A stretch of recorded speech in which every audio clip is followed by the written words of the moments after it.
Okay, let's give Adam our attention. Thanks. So I'm here.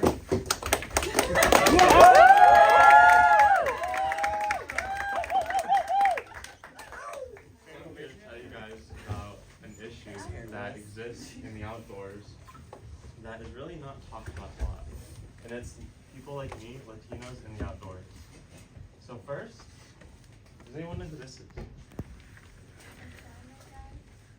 Name? Rhonda. There you go. Okay, let's go to the next one. Who's this? Okay, perfect. You guys got that right. Who's this?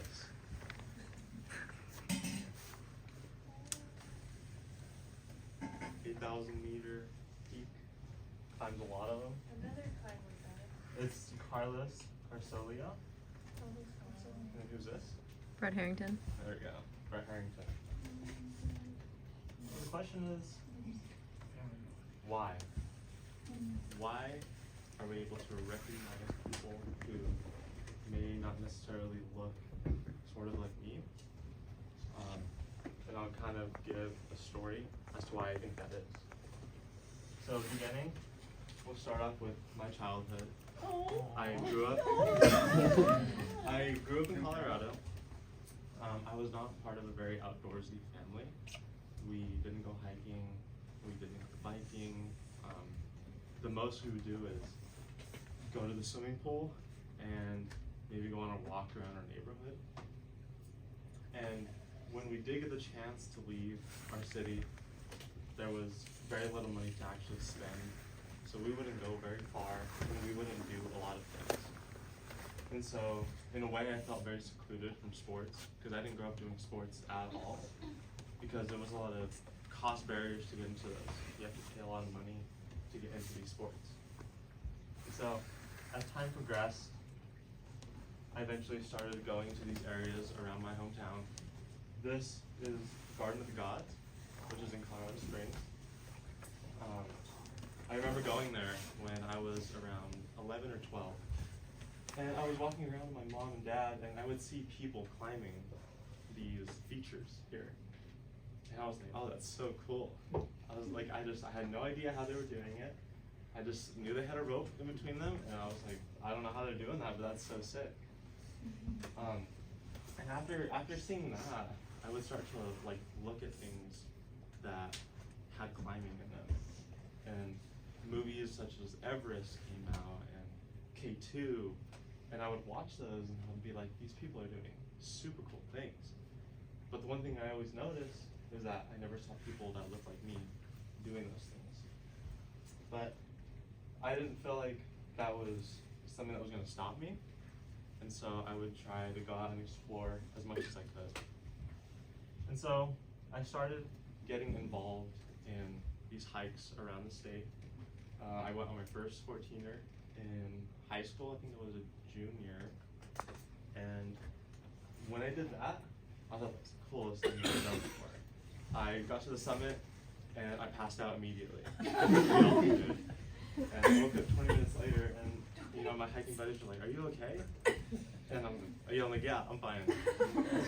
And then we started hiking down, and I thought it was the coolest thing in the world, even though it was like one of the hardest things I've ever done. And after that, this was that summer of 2020, and the following summer, I just got hooked. I saw forums of people climbing these 14ers. I was like, I gotta go do these. But I didn't know anyone in my hometown who did this stuff. It's not a very outdoorsy town. And that's kind of surprising because it's Colorado. But I knew nobody who did this. And so I would have to go hiking alone. And I was 17 at the time. And my mom and dad didn't know what I was doing. I'm just gonna go on a hike. Like, I'll be back in like 20 hours. Okay. So the following year, I hiked, I think it was 10 14ers the next summer, and it was an incredible experience. There was a lot of ups, little cool things that I did, and there were a lot of things that I had to learn the hard way, such as bear spraying myself at 14,000 feet. down 8 miles while not being able to see anything. But I had a lot of great adventures. You know, as progression goes, I would start climbing harder things that required more technical experience. And I kind of learned what I know by watching YouTube videos, reading books about people who did these things, and trying to interact with people I would find on the trails. Because they were always pretty friendly to me. And then I made the move out to Alaska. Woo.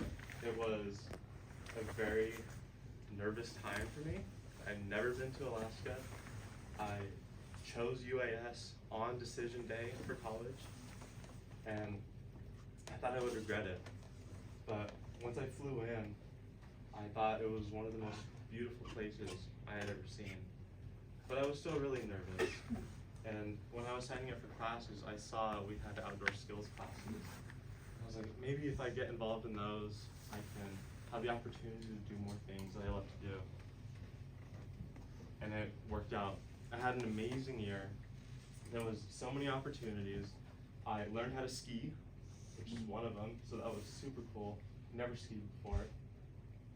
Went to the ice field in Juneau, which was incredible. I got educated in the avalanche class that was offered, and I thought that was so interesting because I had no idea that this existed. I think the big thing for me is that I had no idea any of this existed. I didn't know people were doing this for college or as a career. I didn't know you could do it. I thought it was always a hobby. And yeah, throughout the year, everything felt amazing most of the time. And the reason why I highlighted that is because during the spring semester, I started to notice that I was the only person really that looked like me doing these things. There was occasionally other people, Brian was there, but I just didn't notice people like me out here doing these things. And if they did, it was doing one class and then kind of just forgetting about it. But even though I felt the people around me in my outdoor studies year, they made me feel safe and they made me feel like I belong, and I never felt discriminated against at all. So the thing is that there are organizations that are trying to get people of color into the outdoors. Organizations like Latino Outdoors, they're kind of based in the California area. They take people on hikes in the redwoods. And then ECHO, which is another program that is trying to get people to like mountain bike and whitewater raft and do all these cool things. And there are also people who are bringing awareness to this issue as well.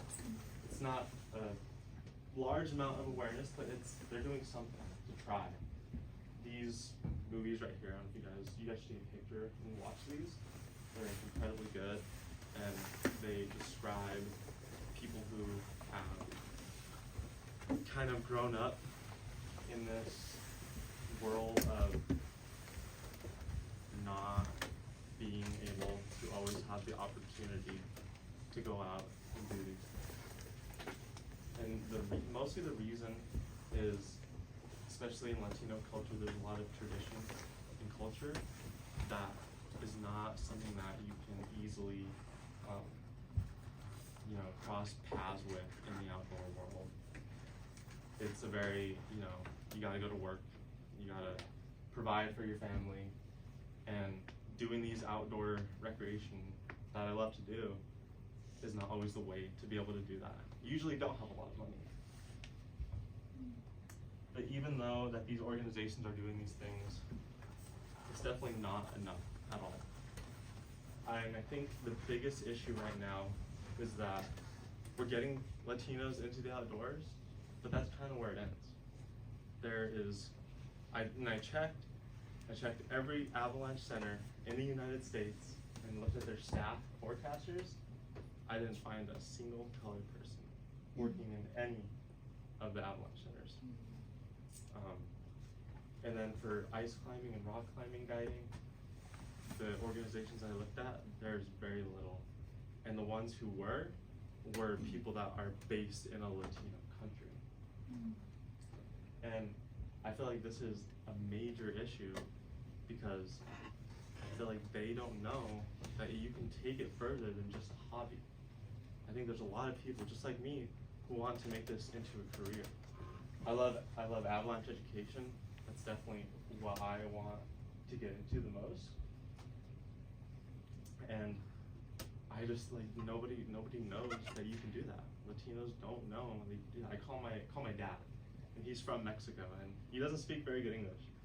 I told him I'm taking an avalanche class, and he's like, what is that? So you're gonna get caught in avalanches? I'm like, no, that's not gonna happen. So I think the big thing is that we need to be able to teach and educate Latinos that they can become outdoor educators as well. And then once they become outdoor educators, it's sort of like a domino effect. Once younger people see Latinos in a position of power, in a position of education, they're gonna realize that, wow, like this is something I can do. If there's someone who looks like me teaching about something that I didn't even know existed. So it comes back to education. And the question I had while making this presentation, thinking about this idea is, what can the University of Alaska do? What can the outdoor education that UAS, and Prince William Sound College, what can they do to bring awareness to this issue and try to recruit Latino and colored people into outdoor education?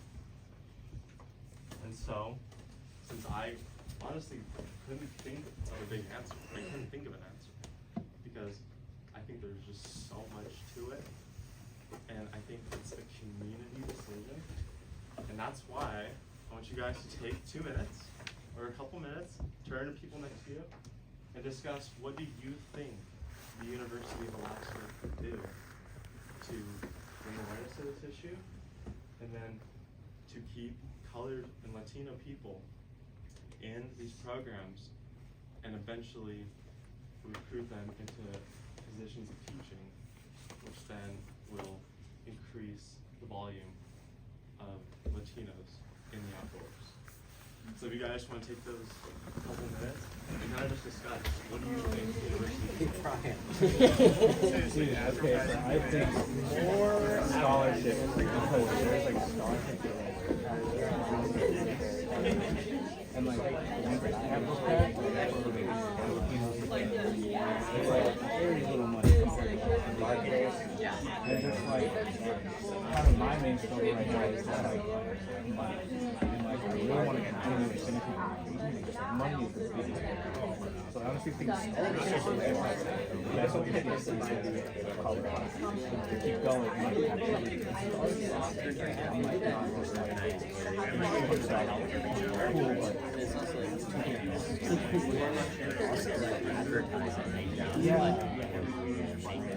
getting the word out about these programs are like a thing. Like, who knew that there's like more help? yeah, no, this is like yeah,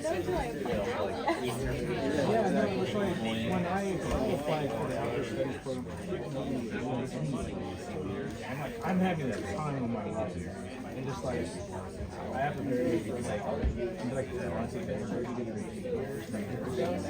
but just like you know, just like spreading the word that these things are possible, or you know, people have more just to get it out there. Scholarships, pretty much. I think scholarships should come from the companies that are doing it. I think if they were to have scholarships specifically for people that, if they got scholarships on the agreement that they'd work there for like 3 years or whatever after. Yeah. Also, study abroad. Why is it always that when we have exchange programs, it's with somewhere in Europe? Yeah. Like it's always like Austria or France. Yeah. I noticed that too. That's usually don't know But yeah, I think just like accessible scholarships that give a decent amount. Because like $200 is like it's harder for me to get somewhere. I think it's great. Yeah. It really doesn't make that much sense. Yeah. For you I too. also think the diverse community doesn't help, and then you get like more scholarships that would be more enticing, but also Alaska. More, I mean, a fair amount of people stay here after going to college. Yeah. So like it'd be better for the state. Yeah, just like Juneau specifically has like a declining population. All of Alaska Yeah. has it kind of because really a lot of times too when you try to and the age of people living here that is it's getting sick, like the average age of people are our age don't live here. I think that Also, this is like kind of a side note, but it kind of makes sense like why there's no Latino representation here. But Latino representation in Alaska. I've had experiences with students that I feel like, and that would make them even more. It's a further problem. I think that was like also my step more from like helping stuff for people. Even do it for CAS, like I don't think that like we have their population of I think you should do it for the reason of but I really don't see them in like any of the classes. I think it's just like it comes down to accessibility and to make people feel seen, active, and like they're able to know what doing they this kind of want. stuff. Not like It's so expensive. Yeah. Like even to just like get into the class itself, it's like $1,000, $2,000.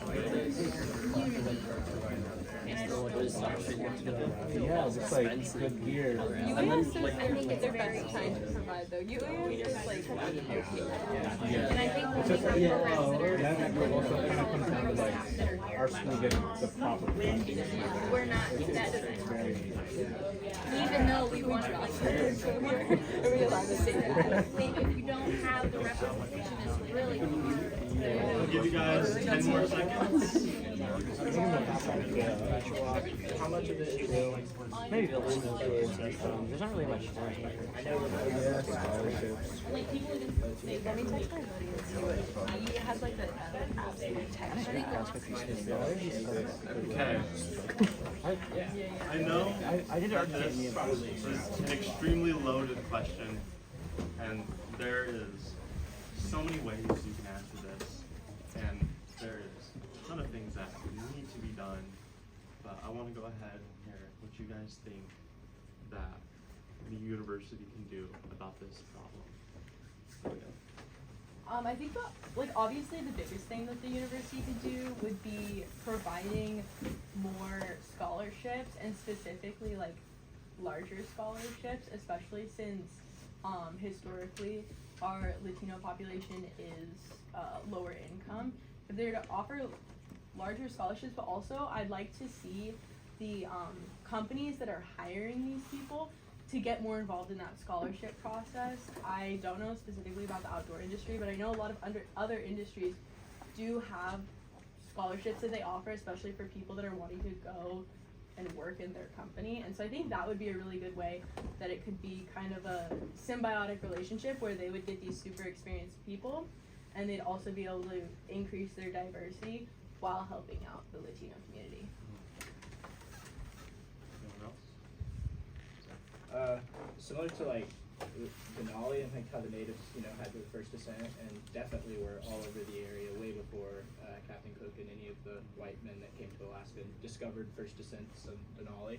I think that we should learn more about the the Patagonias and like the Mayan mountain ranges that are around those areas, and the first natives that were there from Latino heritage that, you know, climbed those mountains most likely, you know, before the famous people you showed us. But, you know, I think that would help maybe people that don't feel like they see themselves in the climbing background, like, oh, people have been doing this for years in an area like that. So. Anyone else? We talked a lot about, like, since you said that, like, you didn't even know that these things existed, so to kind of see the excitement for people to want to do these things would take a lot of targeted advertising and marketing in areas where Latinos were, like, more densely populous, so that way they could kind of get an idea of, like, oh, this exists, and then from there, it's like, okay, now we have to provide the support and the funding to bring them up to Alaska. So it would take, like, research in, like, areas where it's more highly populous, and how can we effectively communicate that these types of things are options to those areas to increase awareness, and then, like, those communities can kind of buzz around that and, like, spread the knowledge themselves and kind of talk about it, so then it's not something that's separate from, like, the communities, so they can kind of have the idea that, oh, we can actually do this, and then putting in place funding to support them to bring them to Alaska and other places where it's, like, higher quality, you know, outdoor research programs and stuff like that. But starting with the awareness, you know, I think would be pretty crucial. And then, yeah, I mean, I agree. It all comes back to funding. I mean, the only reason I was able to go to the university is because of a scholarship that I was given because of my performance in high school. And that's the only reason I was able to come up here. If I didn't get that scholarship, I would not be here right now. And I think another big thing as well is it's a very, like, generational thing, and growing up with parents who have never done these things, I know I've met a lot of people who got into these sports because their parents were involved, or a sibling was involved, or whatever. But I know not a single person in my immediate or extended family that had ever skied or climbed or mountain biked or have done any of these things. Does anybody else have anything they want to share? So I think it really, in the long run, we need to, first of all, increase awareness about this issue, whether it's through multimedia and these big companies making videos about people who are trying to get into the industry, or whether it's bringing, like, light to other places around the world where the first ascents were not white people, but they were the indigenous or natives of that area, such as places like Patagonia, for example, or even the mountains in Mexico. And then I also think embracing culture as well into all of this. I think that